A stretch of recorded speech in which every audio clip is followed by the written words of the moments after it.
এলাকায় ছিল এক অদ্ভুত কূপ।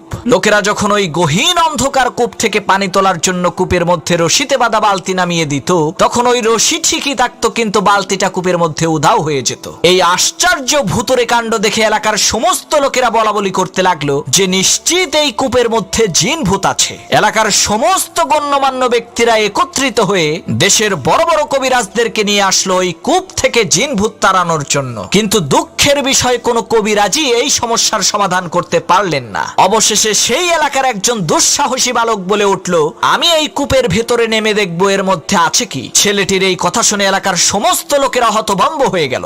সকলেই তাকে বলতে লাগলো, ভাই এই কাজ করা তোমার মোটেও ঠিক হবে না, এটা কিন্তু তোমার আত্মহত্যার শামিল। তখন সেই ছেলেটি বলল, ইনশাল্লাহ আমার কিছুই হবে না, তবে আমার একটা শর্ত হচ্ছে, যেই রশিটা আমি মাজায় বেঁধে এই কূপের মধ্যে নামবো, ওই রশিটা তোমাদের সাথে আমার পিতাও যাতে ধরে রাখে। এলাকাবাসী বলল, এটা আবার কোনো শর্ত হলো নাকি? ঠিক আছে, তোমার পিতাও আমাদের সাথে রশিটা ধরবে, কোনো চিন্তা করবা না। কথা অনুযায়ী মাজায় রশি বেঁধে সেই ছেলেটি কূপের মধ্যে নেমে দেখতে পেল কূপের মধ্যে একটি বান্দর বসে আছে। তখন সেই ছেলেটি বুঝতে পারলো, আরে এই বান্দরটাই তো কূপ থেকে পানি উঠানোর সময় রশি থেকে বালতিগুলোকে খুলে রাখতো। তখন সেই ছেলেটি বান্দরটিকে কাঁধে নিয়ে ওই অন্ধকার কূপের নিচ থেকে চিৎকার দিয়ে বলে উঠলো, আমাকে উপরে তোলো। তখন লোকজন রশি টেনে কূপের মধ্য থেকে তাকে আস্তে আস্তে উপরে উঠাতে লাগলো। এমন সময় ওই গহীন কূপের অন্ধকার ভেদ করে উঠে আসা ছেলেটির কাঁধে থাকা বান্দরের চেহারা দেখে লোকজন চিৎকার চেঁচামেচি করে বলতে লাগলো, আরে কূপের মধ্য থেকে ভূত উঠে আসছে রে, সবাই পালা।